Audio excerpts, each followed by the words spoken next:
अक्षर अक्षर परम ब्रह्म, मतलब कि जिसका विनाश नहीं होता, वो पर ब्रह्म ज्ञान, पर ब्रह्म योग, वो जो है भगवान कृष्ण ने इस चैप्टर 8 में बताया है। बहुत ही सुंदर नॉलेज है, बहुत ही ब्यूटीफुल नॉलेज है। तो हमने ऑलरेडी 18 इसके श्लोक कर चुके हैं, 19 और 28 श्लोक हैं। फिर भी मैं थोड़ा सा इसको क्विकली रिवाइज करता हूँ। क्विकली रिवाइज करने में सबसे पहले तो इसमें भगवान ने बताया कि ब्रह्मन क्या है। ब्रह्मन जो है इनफाइनाइट कॉन्शियसनेस, सबसे ऊपर है। दूसरा उन्होंने बताया अध्यात्म क्या है। अध्यात्म मतलब कि मेरा स्वरूप है, मेरी नेचर है कि अच्छा काम करना, वो अध्यात्म हो गया। मन से हम अच्छा काम करते ना, लगता है कोई खराब काम करें तो मन में ही दोष लगता है, अपने आप को ही खराब लगता है। फिर भगवान ने बताया कि कर्म, कर्म मतलब कि सब कुछ त्याग करके, त्याग क्या क्या करना है, उसका लाभ हानि, उसका अपेक्षा, उस फीवरिशनेस ना हो, उसको बोला कर्म। फिर उसके बाद बोला अधिभूत मतलब व्यक्ति, जो मेटेरियलिस्टिक, जो मैनिफेस्ट है, अधिभूत। और उसके बाद बोला अधिदेव। अधिदेव किसको कहते हैं? अधिदेव बोला उन्होंने जो परम पुरुष है, जो आपके अंदर की परम पुरुष है, जो अच्छी नेचर है, जो देवता गुण है जो आपके अंदर, वो बोल दिया हिरण्मय पुरुष अधिदेव है। और अधि यज्ञ क्या बोला?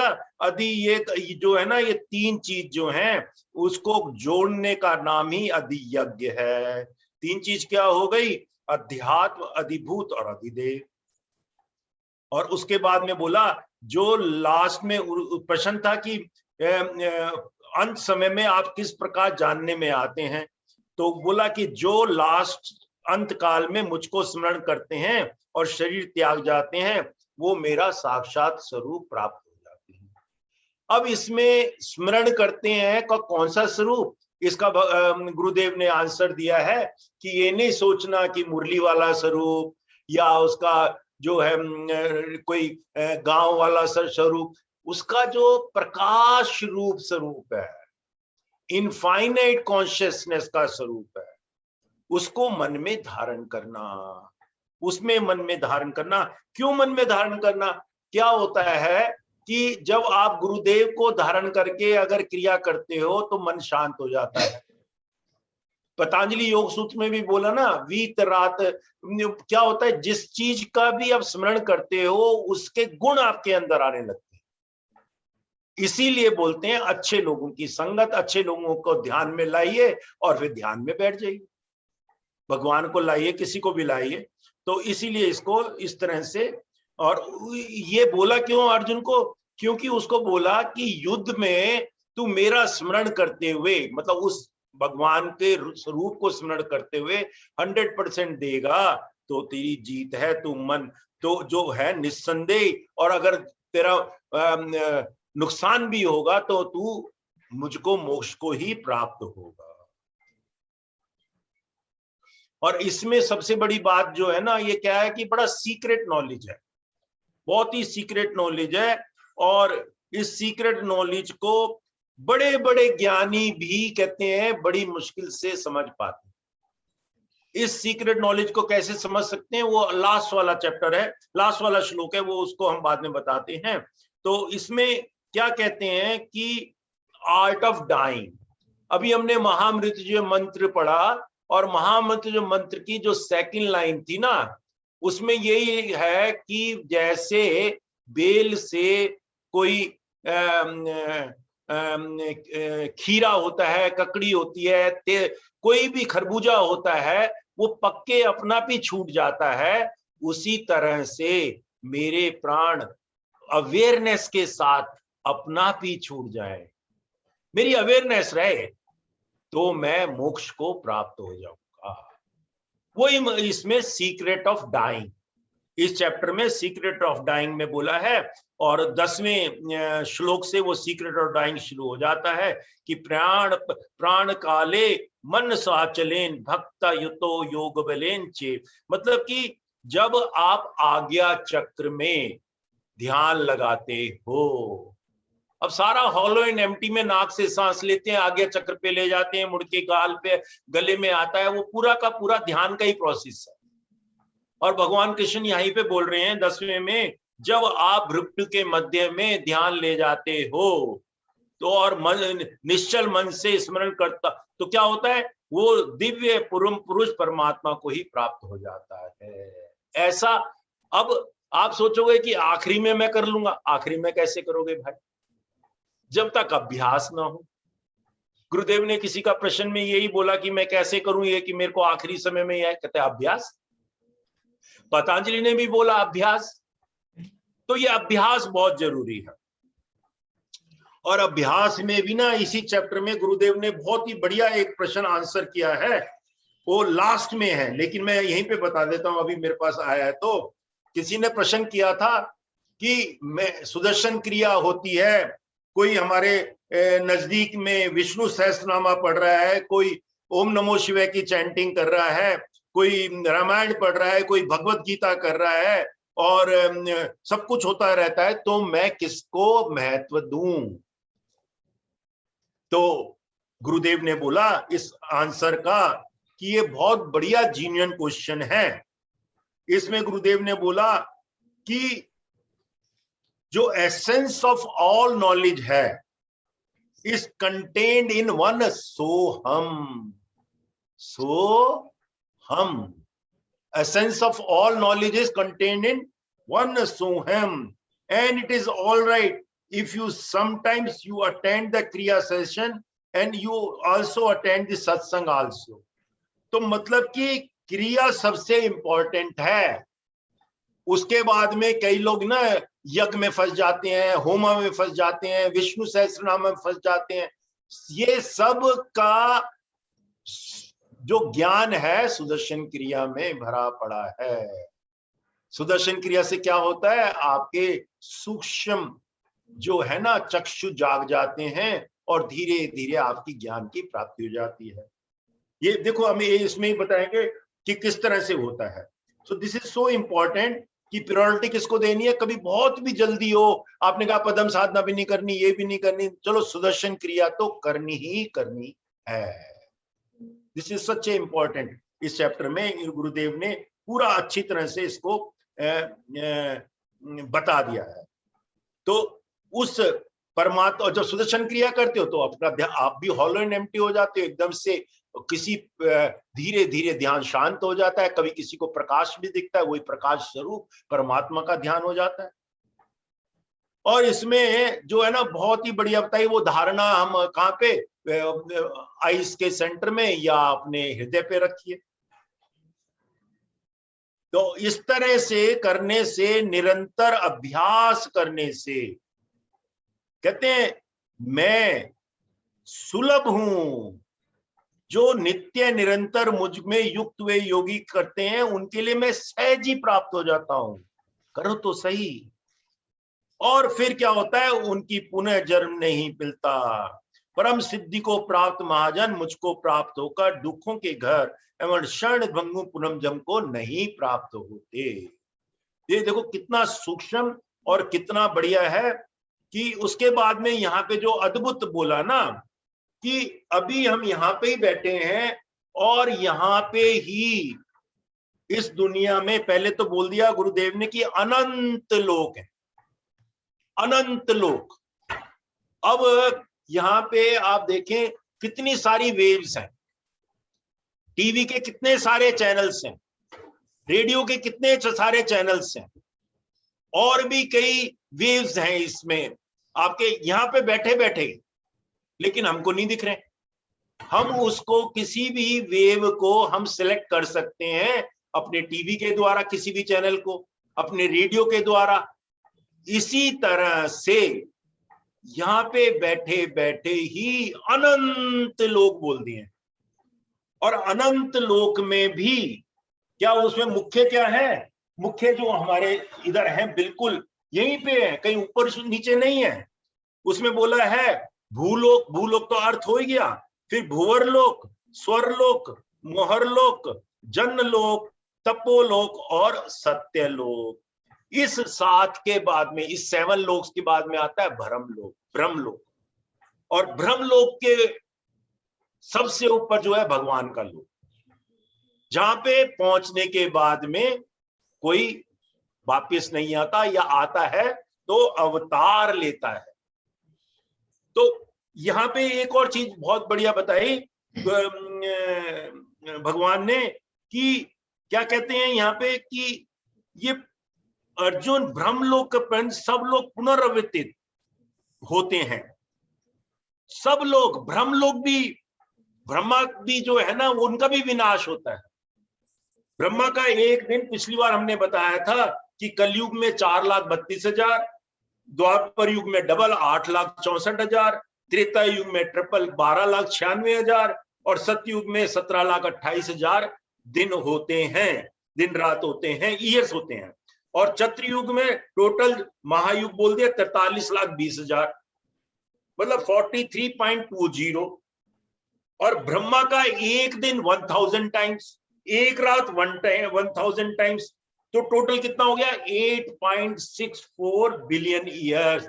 ब्रह्मा का एक दिन 4.32 और रात 4.32।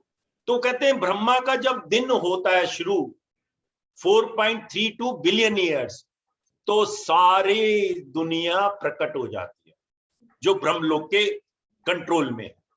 और जब ब्रह्मलोक की रात होती है तो सारी दुनिया खत्म हो जाती है।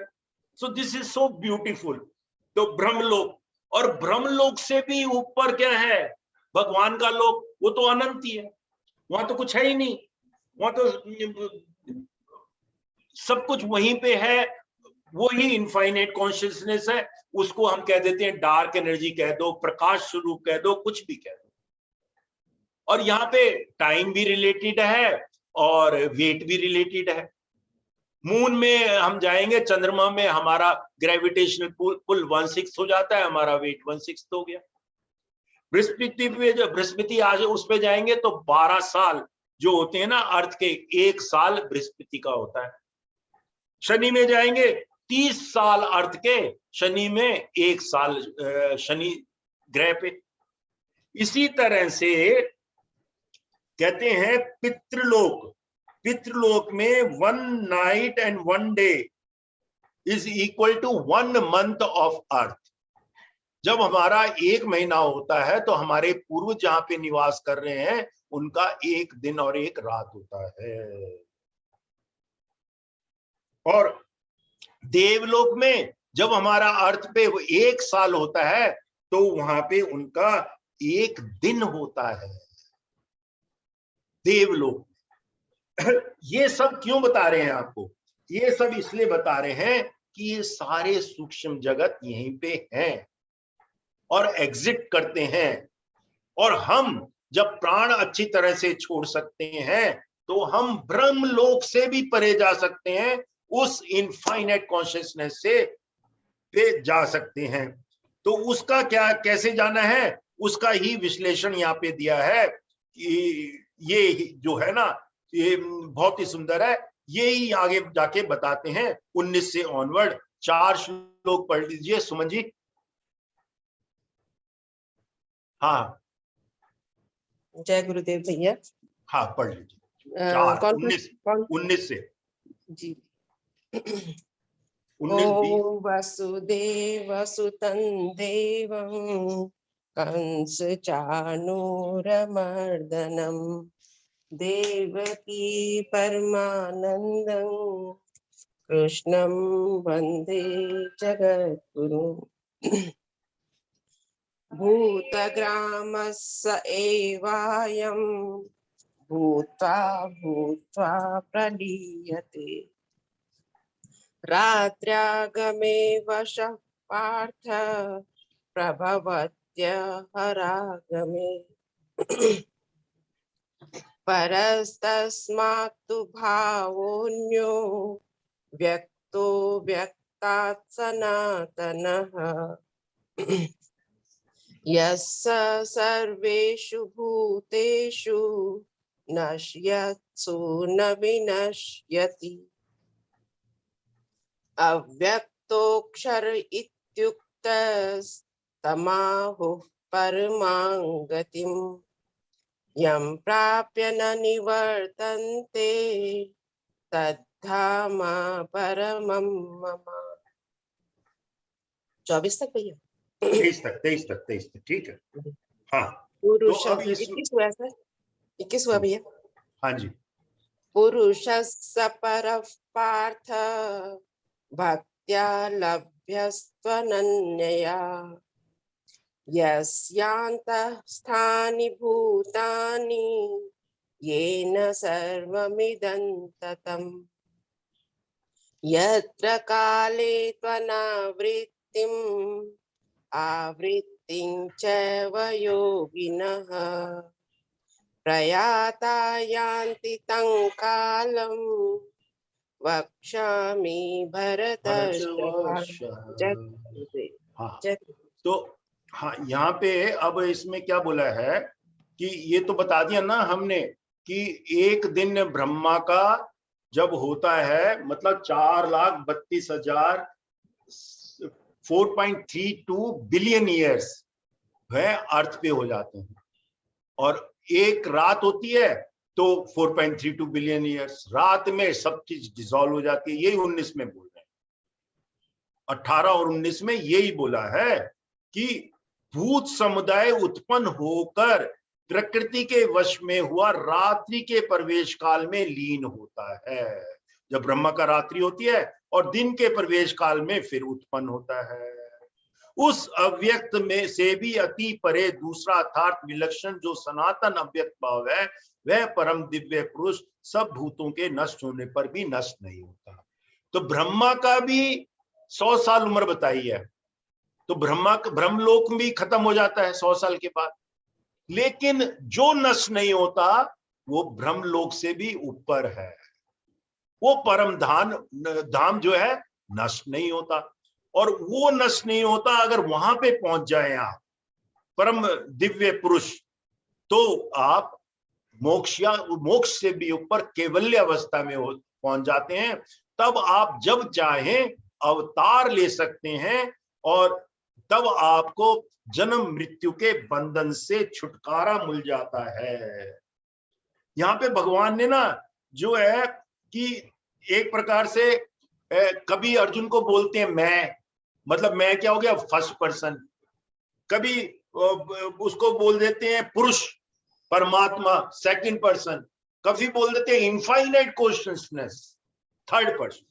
तो ये बड़ा अद्भुत है कि God you and Guru there is no difference. वो तत्व है, किसी भी नाम से पुकारो वो तत्व है, इनफाइनाइट कॉन्शियसनेस है। तो उसको समझाने के लिए गुरुदेव कहते हैं मेरा ध्यान करो, मेरा ध्यान करो। तो मतलब कि मेरी पहले हम जब अगर हम साधना करते हैं और भगवान गुरुदेव को थोड़ा सा स्मरण कर लेते हैं, साधना बढ़िया होती है। ये इसी चैप्टर में बताया है क्यों होती है साधना बढ़िया, क्योंकि उसके भाव आ जाते हैं, ज्ञानी पुरुष के भाव हमारे साथ में आ जाते हैं। तो ये बहुत ही दैट डिविनिटी इज जो है ना, कहते हैं divinity in everything around you. आप कैसे देख सकते हो? जब डिवाइन पुरुष को आप स्मरण करो, धीरे धीरे उसी पुरुष तत्व को आप देखते रहते हो।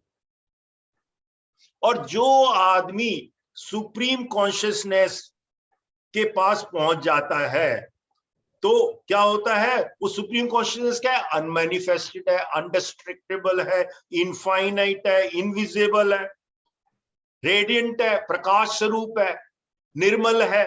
तो उस सुप्रीम कॉन्शियसनेस के पास जब आदमी अब पहुंच जाता है तो वहां से वापस नहीं आता।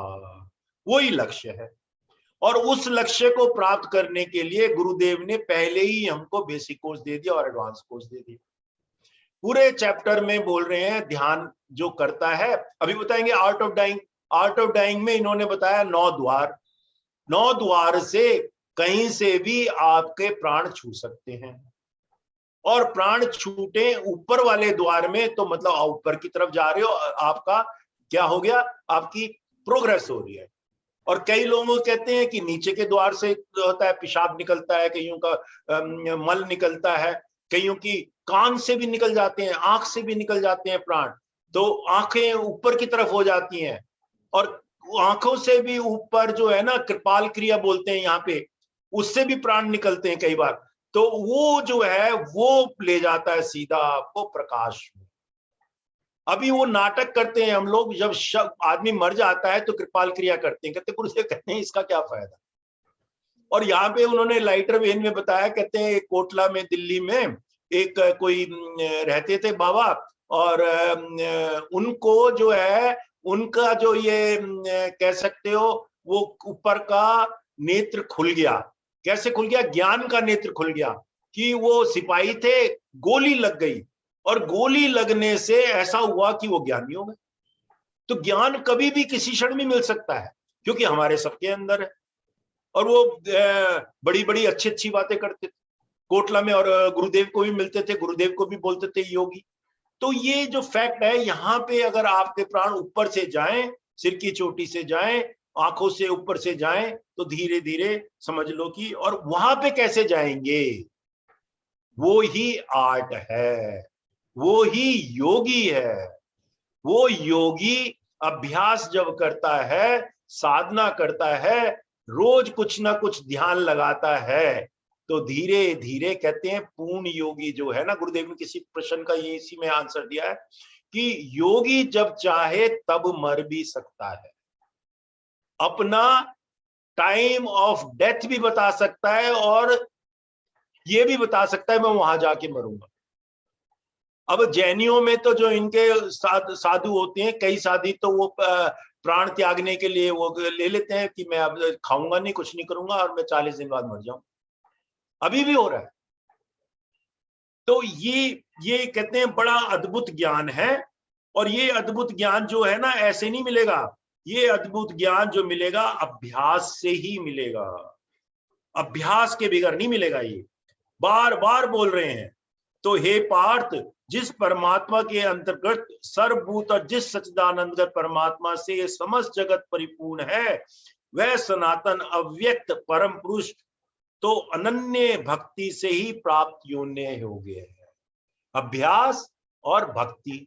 भक्ति का मतलब क्या हो गया कि आप सुदर्शन क्रिया भी करते हो तो भक्ति से करो, फेथ से करो। फेथ से नहीं करोगे तो लाभ कम मिलेगा। सुदर्शन क्रिया जब हम सिखाते भी हैं एज ए टीचर, तब भी कहते हैं कि technique is one thing, most important is your faith.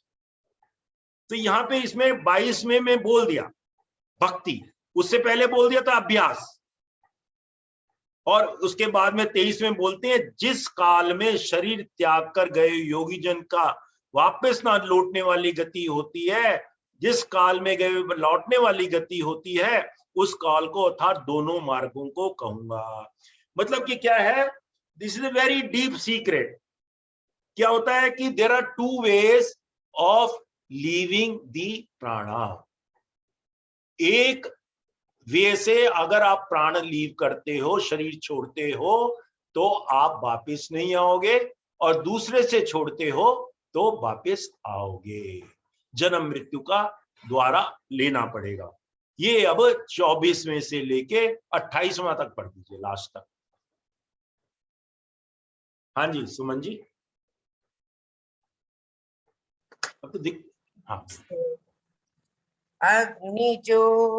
अग्निर्ज्योतिरः शुक्ल षण्मासा उत्तरायणम् तत्र प्रयाता गच्छन्ति ब्रह्मविदो जनाः धूमो रात्रिस्तथा कृष्णः षण्मासा दक्षिणायनम् तत्र चान्द्रमसंज्योतिर्योगी प्राप्य निवर्तते शुक्लकृष्णे गतिहेते जगतः शाश्वते मते एकया यात्यनावृत्तिम् अन्यया वर्तते पुनः नैते श्रुति पार्थ जानन् योगी मुह्यति कश्चन तस्मात् सर्वेषु कालेषु योगयुक्तो भवार्जुन। वेदेषु यज्ञेषु तपस्सु चैव दानेषु दानेषु तत्पुण्यफलम् यत्पुण्यफलं प्रतिष्ठम् प्रतिष्ठम्। अत्येति अत्येति तत्सर्वमिदं तत्सर्वमिदं विदित्वा विदित्वा योगी योगी परं परं स्थानमुपैति स्थानमुपैति। चाद्यम्। ओम तत्सदिति श्रीमद्भगवद्गीतासु उपनिषत्सु ब्रह्म विद्यायां योगशास्त्रे श्री कृष्णार्जुन संवादे अक्षर ब्रह्म योगो नाम अष्टमोऽध्यायः। ओम श्री कृष्णार्पणमस्तु। Beautiful beautiful beautiful. अब यहाँ पे 24 में से ना, यहाँ पे गुरुजी बोल रहे हैं हजारों गीता पे ना प्रवचन किए हुए हैं, लेकिन लोगों ने ना ठीक से समझा नहीं। इवन जो हमारे पास ये गीता प्रेस की गीता है, इसमें हिंदी में बता रखा है, इसमें भी 24 का जो इन्होंने उत्तर दे रखा है वो गलत है गुरुजी के हिसाब से। इन्होंने अपने आप लिख दिया है, संस्कृत में तो लिखा नहीं हुआ, एज इट इज उन्होंने अनुवाद नहीं किया। इसमें लिखा है, अगर आप 24 पढ़ें, उसमें लिखा है जिस मार्ग में ज्योतिर्मय अग्नि अभिमानी देवता है, दिन का अभिमानी देवता है, शुक्ल पक्ष का अभिमानी देवता है, और इन्होंने अब ऐड कर दिया और उद्यान के 6 महीने को अभिमानी देवता है। यहाँ कहीं नहीं लिखा, श्लोक में कहीं नहीं लिखा। तो यहाँ पे अभिमानी देवता है, उस मार्ग में मरकर गए हुए ब्रह्म व्यक्ता योगी जन उपयुक्त देवताओं द्वारा कम से कम ले जाए जाकर ब्रह्म को प्राप्त होते हैं। और जिस मार्ग में धूम अभिमानी देवता है, रात्रि अभिमानी देवता है, कृष्ण पृष्ठ का अभिमानी देवता है, और फिर यहाँ पे दक्षिण के 6 महीने लगा दिए। ये लिखा ही नहीं है श्लोक में। तो ये क्या कह रहे हैं गुरुदेव, लोगों ने समझा ही नहीं, लोगों ने समझा ही नहीं है। लोगों ने इसको मंथ में जोड़ दिया है कि 14 जनवरी से 15 जुलाई 14 जुलाई तक कोई मरेगा तो वो अच्छी गति पे पहुंच गया, 15 जुलाई से और जो 15 जनवरी के बीच में मरेगा वो दक्षिण में मर गया तो वो गलत हो गया। गुरुदेव कहते हैं लोगों ने समझा ही नहीं। ये बड़ा सूक्ष्म है। ये क्या सूक्ष्म है, और ये आप कंट्रोल भी कर सकते हो। ये गुरुदेव ने किया चंद्र नाड़ी सूर्य नाड़ी के हिसाब से। चंद्र नाड़ी है लेफ्ट वाली। जब आपके प्राणा, अगर आप दोनों हाथों से, ऐसे गुरुदेव ने कई बार करवाया हुआ है, आप ऐसे करें तो देखेंगे कि प्राण कहां पे मूव कर रहे हैं। तो जहां पे थोड़ा सा अगर सांस देंगे तो एक पे ज्यादा आएगा, एक पे कम आएगा। गुरु के साथ में पहुंच गए तो दोनों चलेंगे, आश्रम में पहुंचे हुए तो दोनों चलेंगे, स्टार्ट में ही थोड़ी क्षण के लिए। इवन कहते हैं कि एयरपोर्ट पे जाओगे तो दोनों चलेंगे। जहां पे आपकी लिफ्ट हो रही है एनर्जी, तो वहां पे भी दोनों चलेंगे। तो क्या है, ये चंद्र नाड़ी जो है, चंद्र नाड़ी हो गई लेफ्ट की, शीतल। चंद्र नाड़ी अगर जिसकी चले तो उसका शरीर क्या होगा, मरने पे चंद्र नाड़ी चले तो उसका शरीर आपको मिलेगा ठंडा। ठंडा शरीर का मतलब है वो वापिस आने वाला। और जो सूर्य नाड़ी चढ़े तो उसका शरीर मिलेगा आपको गर्म। तो योगी जी, परमहंस योगी जो हुए हैं, वो उन्होंने कहते हैं उनका शरीर जो है ना कई दिनों तक गर्म रहा। गुरुदेव ने इसी में आंसर दिया। तो वो वापिस नहीं आने वाले। तो ये जो है उत्तरायण का मतलब क्या है, गर्म दिन शुरू हो गए 15 जनवरी से 15 जुलाई तक। फिर कहते पुराने जमाने में इसका मतलब ये इस तरह से भी ले सकते थे कि ठंड होती थी नॉर्थ इंडिया में, तो वो जुलाई के बाद में ठंड हो जाती थी। अब तो सीजन चेंज हो रहे हैं, और जनवरी के बाद में 15 जनवरी के ऑनवर्ड थोड़ी गर्मी शुरू हो जाती थी। तो उसकी वजह से लोगों ने कहा कि जो है ना उसमें मरेगा तो अच्छा है क्योंकि गर्म गया। लेकिन ये गर्म क्या है, शरीर। सूर्य नारी और चंद्र नाड़ी, और कहते हैं यहाँ पे एक ज्ञान नाड़ी भी है। वो ज्ञान नाड़ी बताया ना, उसकी सिपाही की खुल गई कोटला मुबारकपुर में जो रहते थे, गोली लगने से खुल गई। तो कहते कभी भी ज्ञान जो है आपका खुल सकता है गुरु के संगत में, और कभी कोई हादसा होने पे भी खुल सकता है। तो इसमें जो है ना, सबसे पहले तो इन्होंने ये ही क्लैरिफाई किया, गुरुदेव ने इस चैप्टर में ना बार बार क्लैरिफाई किया है कि जो ये है उत्तरायण और दक्षिणायन, ये कहीं और नहीं है, ये आपके दोनों नाकों का प्राणों की मूवमेंट है। और ये प्राणों की मूवमेंट आप साध सकते हो, नाड़ी शोधन करते हो। गुरु ने इस चैप्टर में बताया 1,72,000 नाड़ियां हैं, और 1,72,000 नाड़ियों को आप शुद्धि कर सकते हो जब आप नाड़ी शोधन प्राणायाम करते हो। अब नाड़ी शोधन प्राणायाम हम करने को तो ऐसे कर लेते हैं फटाफट, 5 मिनट नाड़ी शोधन प्राणायाम करना चाहिए, और बड़ा अद्भुत है, बड़ा सब कुछ है, लेकिन नहीं करते हम, पूरा नहीं कर पाते, बोर हो जाते हैं। तो इसीलिए नाड़ी शोधन प्राणायाम का भी अभ्यास जरूर करना चाहिए। उसी से आप, नाड़ी शोधन प्राणायाम में ही आज्ञा चक्र एक्टिवेट होता है, नाड़ी शोधन प्राणायाम में ही आपकी दोनों नाड़ियों का प्राणायाम होता है, उससे प्राणों की शक्ति होती है, उससे प्राणों की एनर्जी बढ़ती है।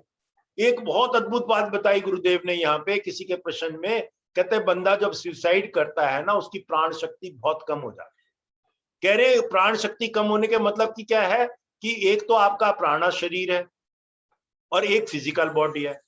प्राणा शरीर नॉर्मली आपका बड़ा है, mind is bigger than the body, और वो प्राणा शरीर जब सुसाइड होता है या डिप्रेशन में आता है आदमी, तो प्राणा शरीर कम हो जाता है, सिकुड़ जाता है। कि आपका साइज तो 40 है और आपने कुर्ता कहीं से खरीद लिया, वो सुकुड़ सुकुड़ के 38-36 हो गया, अब आपके अंदर फिट ही नहीं होगा, तो आप कहोगे छोड़ना, फाड़ो, तो आप उस शरीर को छोड़ देते हो, सुसाइड कर लेते हो। कहते हैं वो उससे गंदा काम कोई कर ही नहीं सकता, क्योंकि आप डिप्रेशन में मरे हो और फिर अगले जन्म में भोगोगे। तो ये भी यहाँ पे डीप सीक्रेट नॉलेज, और यहाँ पे भगवान गुरुदेव ने बोला कि भगवान कृष्ण ने गीता में और इस पर्टिकुलर चैप्टर में कई सीक्रेट बताए हैं, लेकिन सीक्रेट इससे बहुत ज्यादा है, रहस्य बहुत ज्यादा है, लेकिन इतना रहस्य जितने बताए हैं इतने भी समझ लें तो हम उससे मिलन कर सकते हैं। अभ्यास, भक्ति, प्राणायाम, मतलब ये टेक अवे, बाकी नॉलेज छोड़ दो। प्राणायाम ये आपको जीवन में उतारने हैं, इसके लिए समय देना है। तो इसका बहुत गलत मतलब, ये गीता प्रेस वालों ने भी छाप रखा है, ये बहुत ही गलत मतलब है, और इसको अच्छी तरह से सोच लेना चाहिए कि चंद्र नाड़ी और सूर्य नाड़ी का फर्क है। कहते हैं बहू जब घर पे आती है तो क्या होता है, सीधे पैर से उसको कहते हैं चावल का जो कलश भरा होता है उसको घर की तरफ लुढ़का दो। कहते हैं क्यों? कहते हैं इसलिए कि सीधे पैर से एक तो चावल का मतलब है धन, वो घर की तरफ गया तो घर में पूरा, और बहू है लक्ष्मी का रूप, तो वो लक्ष्मी घर में निवास करेगी। और दूसरा है सीधे पैर से, मतलब सीधी नाड़ी चल रही है, जब सीधी नाड़ी चलते हो तो आप वापिस नहीं आते, मतलब आप घर को छोड़ के नहीं जाओगी, बहू घर में ही रहने वाली हो। तो ये गुरुदेव ने बहुत सुंदर बताया इस पे कि ये ट्रेडिशन की इसलिए बनाई है कि वो सीधे पैर से करेंगे, सीधी नाड़ी चलेगी, उसका घर के प्रति लगाव हो जाएगा, उसको पता भी नहीं है, घर के प्रति लगाव हो गया, सूक्ष्म जगत की बात। तो ये बड़ा हमारे परंपराओं में ये बसा हुआ है, सूक्ष्म नॉलेज, और इस तरह से ये उसको घर में बहू रह जाती है, और इसी ट्रेडिशन को जो फॉलो करते हैं, तो इसीलिए पहले लोग डाइवोर्स नहीं होते थे, बहुत कम होते थे। अब ट्रेडिशन लोग फॉलो नहीं करते, तो उस वजह से कुछ ना कुछ सटल लेवल पे है ना ये सब चीजें। तो ये इसी में बताया। तो सूर्य नाड़ी जब एक्टिव हो, कहीं पे भी आपको दूर जाना हो ना, तो नाड़ी शोधन प्राणायाम करो, और सूर्य नाड़ी एक्टिव हो तो निकल जाओ घर से, दूर जाना हो तो। कहते हैं चंद्र नाड़ी एक्टिव हो ना, तो कुछ ना कुछ प्रॉब्लम आ जाएगी, थोड़ी देर बाद रुकना पड़ेगा, कुछ भूल जाओगे, कुछ ये हो जाएगा। तो इसीलिए सूर्य नाड़ी, इसे बहुत ही बड़ा ज्ञान होता है। और कहते हैं एक कोई अमेरिकन डॉक्टर था, और उसको नियर डेथ एक्सपीरियंस हुआ, उसने भगवत गीता भी नहीं पढ़ी, और उसने सब कुछ यही बताया जो भगवत गीता में लिखा हुआ है। तो ये बड़ा सूक्ष्म ज्ञान है, और ये जरूर कहते हैं कि ये आप एक्सपीरियंस भी कर सकते हो। जैसा कि परमहंस योगानंद ने अपना डेथ का समय निश्चय किया। योगी, वो है ना ऑटोबायोग्राफी ऑफ योगी, वो किताब बहुत बढ़िया है, पढ़ो, जरूर पढ़ो। मैंने तो 4-5 बारी पढ़ी है, बड़ी डीप है, और पहले तो समझ में भी नहीं आती थी कि वो एक शरीर में दूसरे शरीर में, दूसरे से चौथे शरीर में पहुंच जाते थे। तो और उन्होंने अपना प्राण छोड़ दिया, इच्छा मृत्यु छोड़ दी, किसी जगह पे छोड़ा, और उन्होंने, गुरुदेव ने भी एक्नॉलेज किया, मेरे को नहीं पहले पता था, गुरुदेव ने इसी चैप्टर में एक्नॉलेज किया है।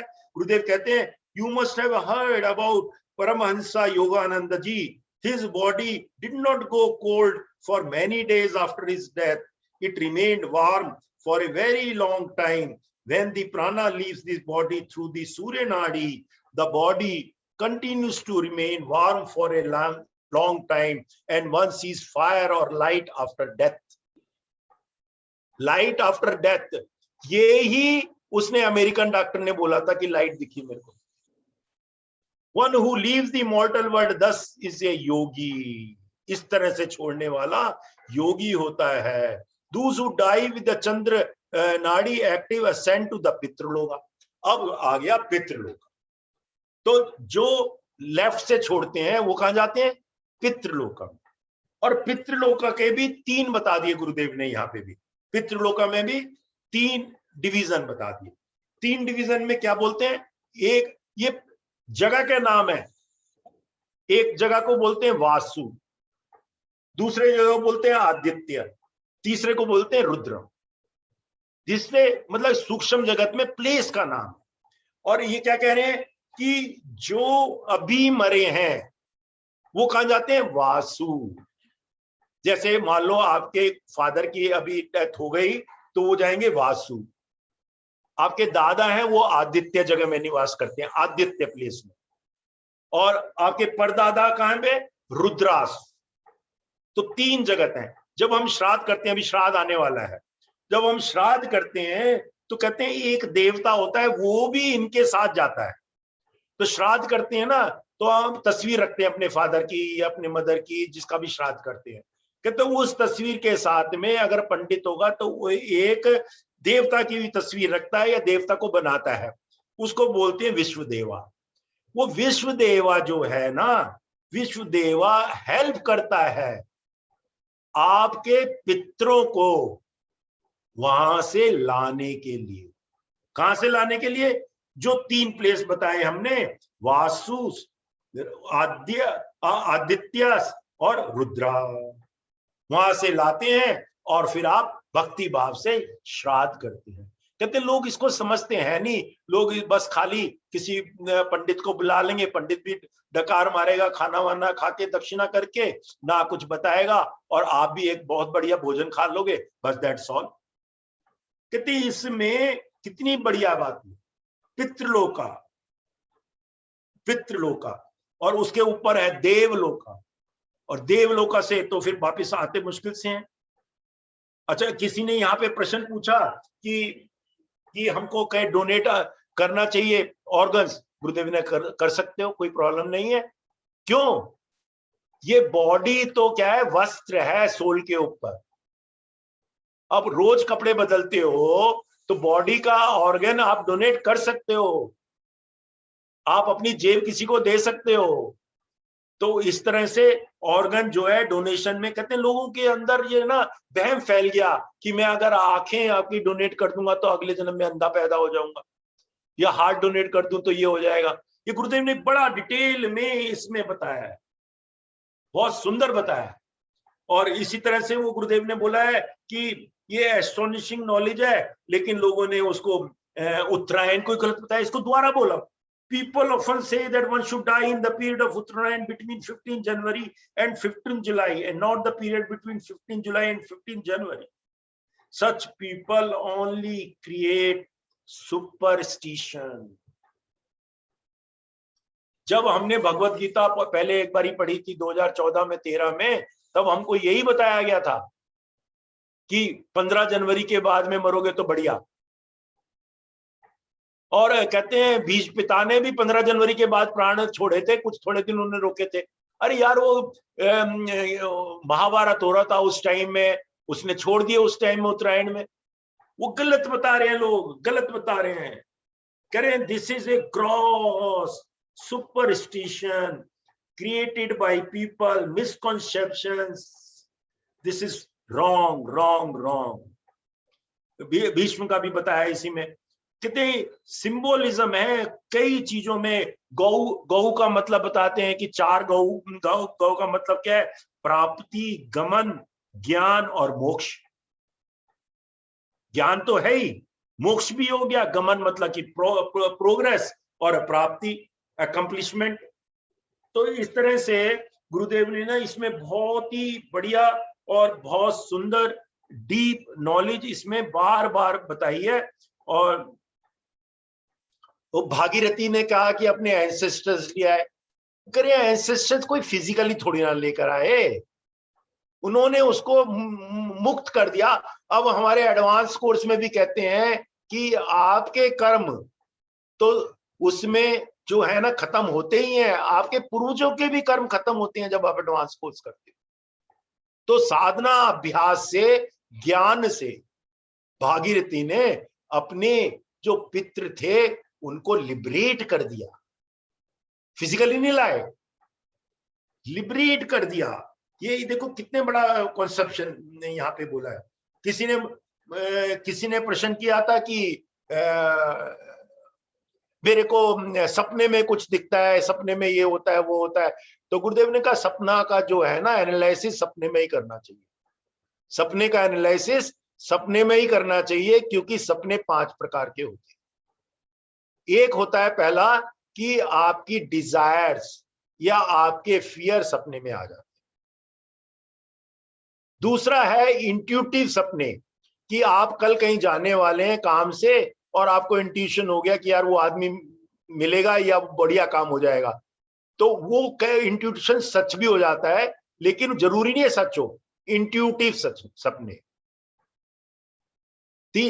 तीसरा उन्होंने बताया कि आपके अंदर कुछ एक्सपीरियंसेस हुए हैं, वो एक्सपीरियंसेस की वजह से कोई सपना आ गया, कोई आपके अंदर इमोशंस है, वो सपना उसकी वजह से आ गया, वो तीसरा सपना हो गया।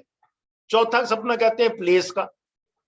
आप चाइना में बैठे हुए हो और चाइना में चाइनीज पीपल आपको रात में नजर आ गए और आप चाइनीज बोलते हुए नजर आ गए, आपको समझ भी आ रही है, आपको चाइनीज आती नहीं है लेकिन समझ आ रही है सपने, वो चौथा सपना हो गया। और 5वां सपना कहते हैं इन चारों का मिक्सचर। कहते हैं सपनों पे ना ज्यादा ध्यान नहीं देना चाहिए।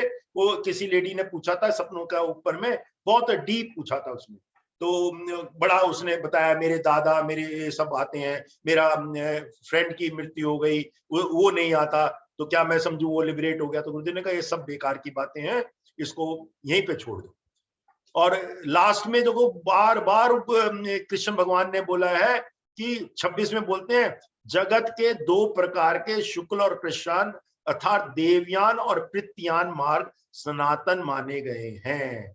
मतलब देवयान मतलब देवलोक में जाना या पृथ्वीलोक में जाना, इनमें एक के द्वारा गया हुआ वापस नहीं लौटना पड़ता, परम गति को प्राप्त होता है जो देवलोक में जाता है। और देवलोक कहाँ है? ये ब्रह्मलोक से भी ऊपर है।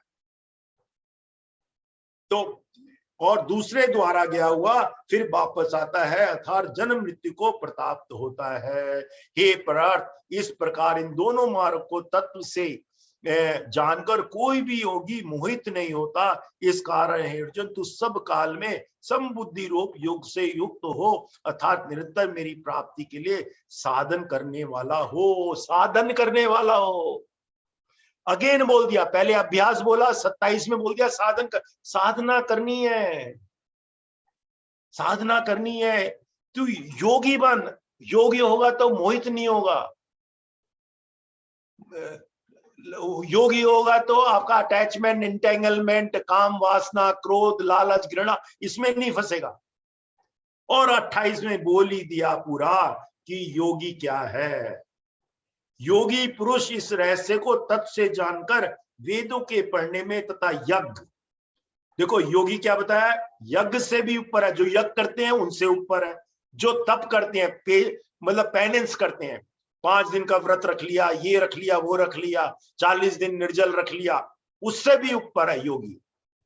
और दान जो करते हैं उनसे भी ऊपर है। सबका कहते योगी इन सब को निस्संदेह उल्लंघन कर जाता है और सनातन परम को प्राप्त होता है। तो योगी करने के लिए साधन कर, सुदर्शन क्रिया कर, एडवांस कोर्स कर, तो ही योगी बन सकता है। कहते हैं गुरुदेव कहते हैं it is because being a yogi is far greater than someone who is just adhering to the Vedas.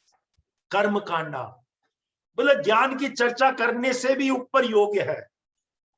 तपा, penance, doing charity, no matter how much chanting you do और read the Puranas and scripture and perform as many yagnas you can, but the benefit of having a centered mind, yogi matlab centered mind, and going deeper in meditation are much greater than any other method.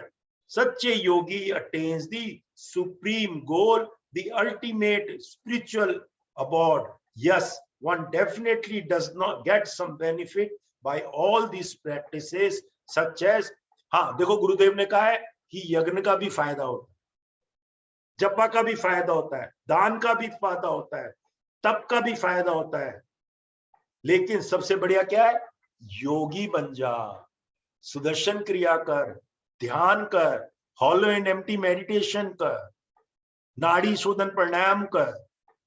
तो ये जो है ना, ये सबसे बढ़िया बताया है। और कहते हैं ये अर्लियर आल्सो चैप्टर 4 में भी इसको बार बार बोला है कि तू तत्दर्शी बन, चैप्टर 4 में 4.34 में बोला है।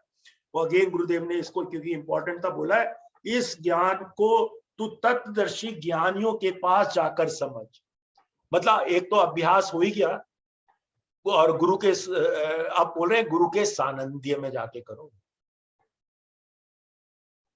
उस ज्ञान को तू तत्वदर्शी ज्ञानियों के पास जाकर समझ, उनको भली भांति दंडवत प्रणाम करने से, उनकी सेवा करने से, कपट छोड़कर सरल पूर्णता प्रश्न करने से वे परम परमात्मा को भली भांति जानने वाला ज्ञानी महात्मा तुझे उस तत्व ज्ञान का उपदेश देंगे, जैसे गुरुदेव ने हमको दे दिया। और हम तो इतने अति सौभाग्यशाली हैं कि गुरुदेव मिले परम ज्ञानी, और उन्होंने हमको इतनी सिंपल लैंग्वेज में ये ज्ञान दे दिया कि 15 जनवरी के बाद नहीं मरना भाई साहब, कभी भी मरो, आप अपना निश्चय कर सकते हो, लेकिन नाड़ी शोधन प्राणायाम करते रहते मरो तो मजा आ जाए। सूर्य नाड़ी से आप प्राण छूटे तो मजा आ जाए, गर्म शरीर से प्राण छूटे तो मजा आ जाए, ऊपर वाले द्वारों से प्राण छूटे तो मजा आ जाए कि आप साधना में पाठ कर रहे हो। तो ये ब्रह्मनंदा जो है ना, ये बहुत ब्यूटीफुल, बहुत ही बढ़िया। तो ये बाकी तो मैंने सब कुछ इसमें बता ही दिया। इम्पोर्टेंट भैया एक प्रश्न पूछ सकते हैं? जय गुरुदेव। बोलिए बोलिए। किसी ने मुझसे प्रश्न पूछा था, क्या गुरुदेव जो है वो दीक्षा भी देते हैं क्या? हाँ जी देते हैं, व्यक्तिगत तौर से, व्यक्तिगत तौर से, सामूहिक तौर से दे रहे हैं जी भैया। आपने लिया है? नहीं तभी मैं तो उनको यही कहती हूँ, सुदर्शन क्रिया दे दी वही हो गई दीक्षा, या सहज समाधि कर लिया तो सुदर्शन क्रिया दीक्षा है, गुरुदेव की आवाज में ही होती है। मैं यही और व्यक्तिगत रूप में ही देते हैं, क्योंकि आप आंख बंद करके उस टाइम में किसी और को नहीं देखते, जी भैया, मैंने यही बोला उनको। फिर मुझे उन्होंने ब्यूटीफुल। फिर दोबारा, जी मैंने बोला, मैंने सुदर्शन नहीं क्रिया नहीं, की गुरुदेव ने और खुद सह इसको, समाधि भी कर रखी है। जी भैया, सह समाधि हाँ, कर रखे थे, मंत्र दीक्षा भी ले नहीं रखी है। मैं ये बता रहा हूँ कि गुरुदेव ने ये खुद आंसर किया हुआ है कि अच्छा अच्छा, हमारी दीक्षा जो है सोहम है। जी भैया, सुदर्शन, हाँ वही वही वही वही कहा। जी, जी थैंक यू। गुरुदेव ने दिया होगा मेरे को ये बात की मुझे ये बात हाँ कहनी है। जी हाँ जी हाँ, नहीं नहीं, अच्छा है ये प्रश्न जो है ना, जीनियन प्रश्न है, और गुरुदेव ने इस चैप्टर में बहुत सारे प्रश्न आंसर किए हैं। और सबसे बढ़िया तो प्रश्न यही है कि सो हम ही सबसे बड़ा वो है, क्रिया ही सबसे बड़ी है। ये नहीं, कई लोग ना इसमें फंस जाते हैं, वो कर्म कांड है। हाँ जी कर्म भैया, कांड में मतलब, कर्म कांड क्या है, मतलब है कि आपने होमा कर लिया, हमने भी किया था होमा, कभी कभी करना चाहिए, उससे भी एनर्जी बढ़ती है। पिछली बार हमने कहा था महामृत्यु जो होमा, तो लेकिन वो कर्म कांड है। उससे उत्तम क्या है, पहले सुदर्शन क्रिया तो करनी ही करनी है, एडवांस कोर्स तो करना ही करना है। उसी से वो नाड़ी में आप धीरे धीरे रहने लगोगे। कर्म जय कांड जय में सिर्फ, कर्म कांड से भी फायदा होता है, एनर्जी बढ़ती है। हाँ जी बोलिए। और जय गुरुदेव। हाँ जी, सर मैं ये पूछना चाहूंगी कि जैसे अभी आपने एक्सप्लेन किया नाड़ी शोधन के साथ, जैसे अगर हमें चंद्र नाड़ी का चाहिए कि हमें मन की शांति के लिए, तो हम चंद्र भेदन प्राणायाम करते हैं। तो ऐसे ही क्या हम एनर्जी जिस समय हमें चाहिए अपने लाइफ में, कहीं बाहर जा रहे हैं, तो हम सूर्य भेदन प्राणायाम कर लें? नहीं देखो ऐसा है, गुरुदेव ने ये प्राणायाम पूरे सिखाए नहीं है कि सूर्य भेदन कैसे करना है और चंद्र भेदन कैसे करना है। गुरुदेव ने कहा है कि कोई भी शुभ काम करने से पहले आप नाड़ी शोधन प्राणायाम करें। अगर जी कोई भी पूजा भी होती है, जैसे हमारे घर में भी जी सारी पूजा देख लो, सारी पूजा देख लो, रुद्र पूजा देख लो, शनि पूजा देख लो, गणेश होमा देख लो, आयुष होमा देख लो, देवी होमा देख लो, सब में पहले प्राणायाम करवा, जी मतलब कि तो नाड़ी शोधन। तो आप घर से निकलने से पहले नाड़ी शोधन प्राणायाम कर लो, बात खत्म। ठीक है, क्योंकि मैंने वैसे ये दोनों सीखे हुए नहीं हैं, वो क्योंकि देखो, मैं इसीलिए कमेंट नहीं कर रहा क्योंकि उससे ना ठीक फिर कंफ्यूजन हो जाता है। गुरुदेव ठीक ने हमको कुछ ज्ञान दिया है और कुछ ज्ञान दिया भी नहीं है, तो जी इसीलिए हम अपने आप को लिमिट रखते हैं जहां तक वो गुरुदेव ने दे रखा। जी और थैंक गुरुदेव कहते हैं वो अपना भी वो हो जाएगा अगर आप नाड़ी शोधन प्राणायाम करोगे। ओके, या थैंक यू। जय गुरुदेव। हाँ, जो आप कह रही हो ना वो अपना भी हो जाएगा अगर नाड़ी शोधन प्राणायाम करके निकलोगे। माइंड तो सेटल हो ही जाता है, माइंड सेटल हो जाता है, आपका फोकस हो जाता है कहाँ जा रहे हो नाड़ी शोधन करते करते ही, और आपके अंदर कोई फीवरिशनेस नहीं रहती, काम बनना ही है। जी थैंक यू जी। हाँ जय। हाँ, मतलब सुदर्शन क्रिया तो करनी है, लेकिन मान लो आपने सुदर्शन क्रिया सवेरे करी, आप 1 बजे कहीं जा रहे हो, नाड़ी शोधन कर लो। नाड़ी शोधन में कोई वो भी नहीं है, रेस्ट्रिक्शन भी नहीं है कि खाना खाओ नहीं खाओ, कुछ भी करने से, मतलब खाना खाने के 5 मिनट बाद भी कर सकते हो, कोई प्रॉब्लम नहीं है उसमें। जी ठीक है ना। और बोलिए कोई एनीबॉडी। जय गुरु। हाँ, इसमें एक और आंसर दिया है गुरुदेव ने प्रश्न में कि no matter how much practice of yoga one may have done, but if the final moment one remember some unfulfilled desire, then would so many years of sadhana go waste because of this one unfulfilled desire? Gurudev कहते हैं no, it will never go waste. भगवान कृष्ण ने भी बोला है, हाँ, योग Shem, उसको वर्ड को बोलते हैं योग शेम। LIC का योग शेम जो है ना, उनका मोटो भी है कि आपका धन सुरक्षित है।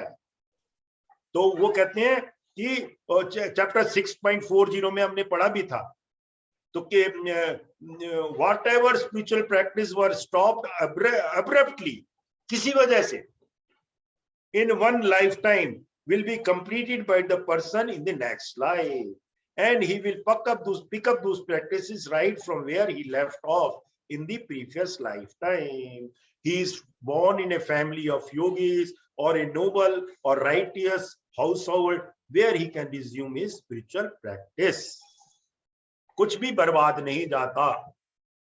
बहुत सुंदर है, बहुत बढ़िया, गुड। और anybody else wants to say anything? जय अदरवाइज विल, गुरुदेव। जय हाँ बोल, गुरुदेव। हाँ मंजू जी। सर मेरी ग्रैंड डॉटर है, नातिन है, उसका आज बर्थडे है, उसको ब्लेसिंग्स। हाँ हाँ, जय गुरुदेव, ब्लेसिंग्स है ही हमारी सब लोगों की। और उसके लिए हम एक वो भी गा देते हैं सागर में, या शाम को गाएंगे ना मंजू जी, शाम को लेकर आना उसको।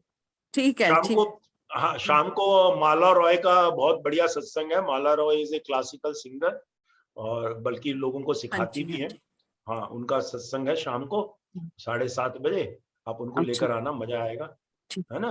हाँ हाँ जी, हाँ जी, है ना। हाँ जी। चलो और असीमा जी बोल रहे हैं, आप वो बोल दो गुरु वंदना जी। गुरुर्ब्रह्मा गुरुर्विष्णु गुरुर्देवो महेश्वरः गुरु साक्षात् परं ब्रह्मा तस्मै श्री गुरवे नमः। ओम नमः प्रणवार्थाय शुद्ध ज्ञानेन मूर्तये निर्मलाय प्रशांताय दक्षिणामूर्तये नमः। ओम त्र्यंबकं यजामहे सुगंधिं पुष्टिवर्धनम् उर्वारुकमिव बन्धनान् मृत्युर्मुक्षीये महामृतात्। ओम श्री गुरुभ्यो नमः। हरि ओम। ओम शांति शांति शांति। और 11 बारी वो भी तो बोल दो। सत्यम परम धीमहि बोलिए। परम धीमहि सत्यम परम Powering off. सत्यम परम धीमहि सत्यम परम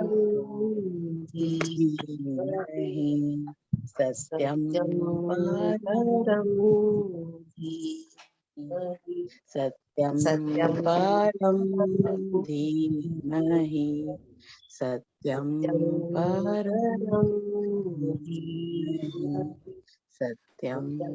परम धीमहि सत्यम परम धीमहि सत्यम परम